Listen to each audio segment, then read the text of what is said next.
ஆன்மீக அன்பர்கள் அனைவருக்கும் தெய்வீக எண்ணங்கள் யூடியூப் சேனலின் சார்பாக அன்பான வணக்கங்கள். இன்னைக்கு நம்ம தெய்வீக எண்ணங்கள்ல பார்க்கக்கூடிய மிகவும் ஒரு முக்கியமான பதிவு, பரணி தீபம் 2024 வீட்டுல எதற்காக ஏற்றணும்? யம தீபம் இந்த நேரத்துல வீட்டுல ஏற்றினால் நம்முடைய பாவங்கள் தீருமா? இந்த பரணி தீபம்னா யம தீபம் தானா? யாரெல்லாம் ஏற்றலாம், யாரெல்லாம் முக்கியமா ஏற்றக்கூடாது? இதை பற்றிய ஒரு தெளிவான விளக்கத்தை இன்னைக்கு நான் உங்களுக்கு இந்த பதிவுல செய்முறை விளக்கத்தோட செய்து காமிக்க போறேன். பதிவை தொடர்ந்து கடைசி வரைக்கும் பார்த்து பயன்பெறுங்கள். தெய்வீக எண்ணங்கள் சேனலை இப்பதான் நீங்க முதல் முறையா பாக்குறீங்கன்னா கீழே இருக்கிற சப்ஸ்கிரைப் பட்டனை கிளிக் பண்ணிக்கோங்க, பக்கத்துல இருக்கிற பெல் பட்டனையும் கிளிக் பண்ணிக்கோங்க. தினம்தோறும் ஒரு ஆன்மீக தகவல் கொடுக்குறேன், அது உடனே நோட்டிபிகேஷனா வரும், நீங்களும் பார்க்கலாம். கார்த்திகை தீப திருநாளன்று அதிகாலை வேளையிலேயே இந்த பரணி தீபமானது திருவண்ணாமலையில அருணாச்சலேஸ்வரர் கோவில்ல சிவபெருமான் சன்னதியில ஒரு விளக்கு ஏற்றப்பட்டு பிறகு அதிலிருந்து 5 தீபங்கள் ஏற்றுவாங்க. இந்த 5 தீபங்களும் தான் முக்கியமா பரணி தீபம் அப்படின்னு சொல்லுவோம். இந்த 5 தீபங்களையும் இதற்கப்புறமா ஒன்றாக சேர்த்திடுவாங்க. இதற்கு பேரு பரணி தீபம் அப்படின்னு அர்த்தம். அதாவது ஏகன் அநேகன் இந்த பஞ்சபூத தத்துவத்தை உணர்த்துவதே பரணி தீபம். சரி, நம்முடைய வீட்டுல இந்த பரணி தீபம் எப்படி ஏற்றணும்? இது யம தர்மனை ஏற்ற சொன்ன ஒரு முக்கியமான ஒரு யம தீபமா? இதை பற்றி இந்த பதிவுல பார்க்கலாம். கோவில்ல மட்டுமில்லாம வீடுகள்லயும் திருக்கார்த்திகை முந்தைய நாளன்று பரணி தீபம் ஏற்றி வழிபாடு பண்ணணும். இதற்கு என்ன காரணம் அப்படின்னா, பரணி தீபம் ஏற்றும் முறை ஏன் வந்தது, எப்படி வந்தது, வீட்டுல பரணி தீபம் ஏற்றதுனால நமக்கு என்னெல்லாம் பலன்கள் கிடைக்கும், இந்த வருடம் 2024 பரணி தீபம் எப்பொழுது வருகின்றது, இந்த நாள்ல வீட்டுல எப்படி தீபம் ஏற்றி வழிபாடு பண்ணணும் அப்படின்றதையும் இந்த பதிவுல நம்ம விரிவாக பார்க்க போறோம். கார்த்திகை தீபம் எப்பொழுது வருகின்றதுன்னா 13/12/2024 கார்த்திகை தீப திருநாள் வெள்ளிக்கிழமையோடு வருதுங்க. முக்கியமா கார்த்திகை மாதம்னாலே தீபங்களுக்கு உரிய மாதம் அப்படின்றது எல்லோருக்கும் தெரியும். இந்த மாதம் முழுவதும் வீட்டு வாசல்ல தீபம் ஏற்றி வழிபாடு செய்தால் நமக்கு பலன்கள் அதிகமாக இருக்கும். இந்த திருக்கார்த்திகை தீபம் அன்று துவங்கி 3 நாட்கள் வீட்டுல நம்ம விளக்கேற்றி வழிபாடு செய்வோம். உண்மையில திருக்கார்த்திகைக்கு முந்தைய நாள் பரணி தீபம் அப்படின்னு நம்ம திருக்கார்த்திகை அன்று தீபம், திருக்கார்த்திகை அன்று மறுநாள் பஞ்சாரத்திர தீபம் அப்படின்னு 3 நாட்கள் விளக்கு ஏற்றணும். அதாவது பரணி தீபம் ஏற்றிய நாள் தொடங்கி வியாழக்கிழமை இந்த தீபத்தை நீங்க ஏற்றணும். பரணி தீபத்தை 12/12/2024 அன்றைய தினம் ஏற்ற ஆரம்பித்தீங்கன்னா மறுநாள் திருக்கார்த்திகை தீபம் அன்றும் விளக்கேற்றணும்.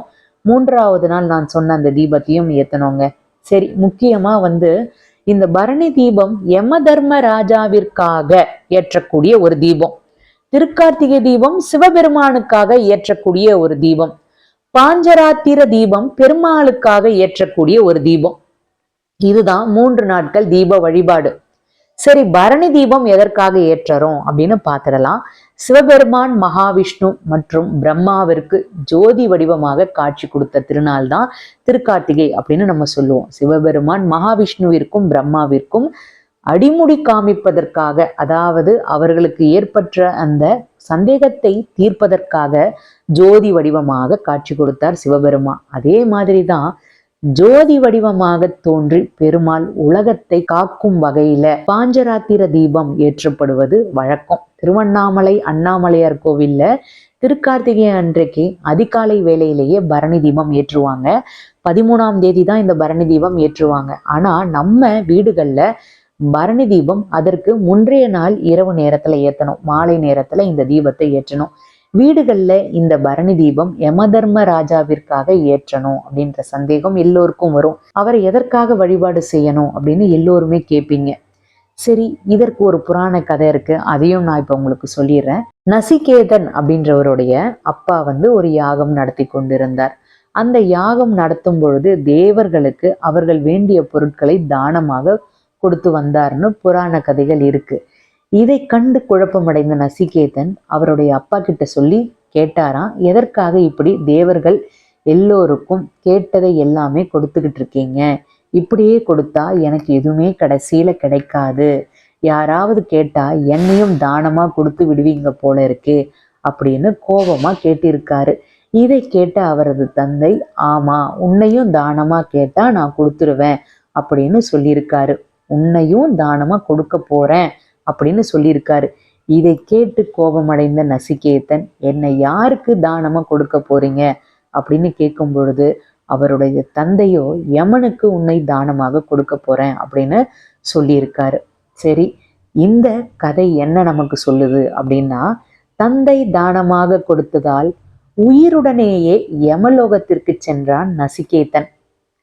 அங்கு மனிதர்கள் படுகின்ற கஷ்டங்களை கண்டு அங்கு பயமோ குழப்பமோ அவனுக்கு ஏற்படுதான். அதை பற்றி யமதர்ம ராஜாவிடம் பல விதமான கேள்விகளும் சந்தேகங்களும் அவன் கேட்டிருக்கான். மனிதர்கள் பூமியில பலவிதமான பாவங்கள் துன்பங்கள் தெரிந்தோ தெரியாமலோ செய்யறாங்க. அதற்கு பதிலளித்த யமதர்மராஜா, அவரவர் செய்த பாவங்களுக்கு ஏற்ற தண்டனை இது அப்படின்னு சொல்லியிருக்காரு. இது மாதிரி துன்பங்களிலிருந்து விடுபடுவதற்கு என்ன தீர்வு அப்படின்னு கேட்டிருக்காரு நசிகேதன் யமதர்ம ராஜாவிடம். அதற்கு யமதர்ம ராஜா என்ன சொல்லியிருக்காரு அப்படின்னா, மனிதர்கள் தெரியாமல் செய்த பாவங்கள் தீர்வதற்கு முக்கியமா ஒரு வழி பண்ணணும். அதாவது கார்த்திகை மாதத்துல வருகின்ற பரணி நட்சத்திரம் அன்று யார் ஒருவர் தீபம் ஏற்றி வழிபாடு செய்கிறார்களோ அவரது முன்னோர்கள் மற்றும் அவருடைய சந்ததியினர் தெரியாமல் செய்த பாவங்கள் எல்லாத்திலையும் இருந்து அவர்கள் விடுதலை பெறுவார்கள். யமவாதனையின்றி சந்தோஷமாக இருப்பார்கள். அது மட்டும் இல்லாம மார்கழி மாதம் அப்படின்றது தேவர்களின் விடியற்காலை அப்படின்னு சொல்லக்கூடிய மாதம். அதற்கு முன்பு வரக்கூடிய இந்த கார்த்திகை மாதம் அவர்களுக்கு இருட்டாதான் இருக்கும்.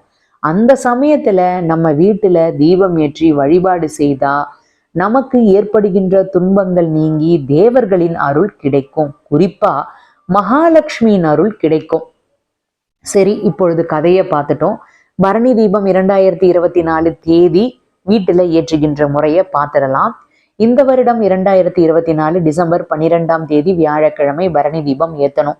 அதாவது காலையில இந்த பரணி நட்சத்திரம் துவங்கி 8 மணி 20 நிமிடத்திற்கு துவங்கி டிசம்பர் 13ஆம் தேதி காலை 6 மணி 50 நிமிடம் வரைக்கும் இருக்கு பரணி நட்சத்திரம் இருக்கு. யம தர்மராஜாவிற்கு பிரியமான பரணி நட்சத்திரம் அன்று நம்ம வாழும் பொழுது வாழ்க்கைக்கு பிறகும் துன்பம் இல்லாமல் வாழ்வதற்கு மாலை 6 மணிக்கு மேல வியாழக்கிழமை, அதாவது டிசம்பர் 12ஆம் தேதி அனைவரும் வீட்டுல மாலை நேரத்துல 6 மணிக்கு மேல விளக்கு ஏற்றுங்க. பஞ்சபூத தத்துவத்தை உள்ளடக்கியதுதான் இந்த பரணி தீபம். உலகில இருக்கக்கூடிய பஞ்சபூதங்களும் நம்முடைய உடலில் உள்ள பஞ்சபூதங்களும் ஒழுங்காக செயல்படுவதற்கு குறைந்தபட்சம் 5 விளக்குகள் ஏற்றணும். ஒரு தாம்பலத்தை எடுத்துக்கோங்க, அதுல பச்சரிசி மாவால கோலம் போட்டுக்கோங்க. அனைத்து திசைகளையும் பார்த்தா மாதிரி வட்ட வடிவமா இந்த 5 நெய் தீபங்களை ஏற்றுங்க. இந்த 5 தீபங்களை உள்பக்கமாதான் பார்த்து ஏத்தணும் அப்படின்னு சில கருத்துகள் இருக்கு. அப்படிலாம் இல்லை, 5 திசைகளையும் நீங்க பார்த்தா மாதிரி ஏற்றலாம். அதாவது வட்ட வடிவமா ஏற்றலாம். 5 திசைகள் எங்கம்மா இருக்கு, 8 திசைகள் இருக்கே அப்படின்னு நீங்க கேட்கலாம். கிழக்கு, மேற்கு, வடக்கு, தெற்கு, வடகிழக்கு, தென்மேற்கு, தென்கிழக்கு, தென்மேற்கு, 8 திசைகள். நீங்க 5 விளக்குகள் வெளிப்பக்கமாகவும் ஏத்துங்க, அதை உள்பக்கமாகவும் ஏத்துங்க. இந்த 5 தீபமும் முக்கியமா நெய் தீபமா தான் இருக்கணும். பசுனை ஊற்றி பஞ்சுத்திரி போட்டு 5 தீபத்தை ஏத்துங்க. பூஜை அறையில மற்ற விளக்குகள் ஏற்றிட்டேன், இந்த 5 தீபத்தையும் தனியாக ஏற்றணுமானா ஆமா, இது தனியா தான் ஏற்றணும். மற்ற எத்தனை விளக்குகள் நீங்க ஏற்றினாலும் பரவாயில்ல, இந்த 5 தீபங்களை தனியாக பசுனை விட்டு அன்றைய ஒரு நாள் மட்டும் பசுனை விட்டு பஞ்சுத்திரி போட்டு தீபம் ஏற்றுங்க. நல்ல பலன்களை இது பெற்றுத்தரும். பூஜை அறையில வழக்கமா ஏற்றக்கூடிய தீபங்களுடன் சேர்த்து இந்த 5 தீபங்களையும் ஏற்றுங்க.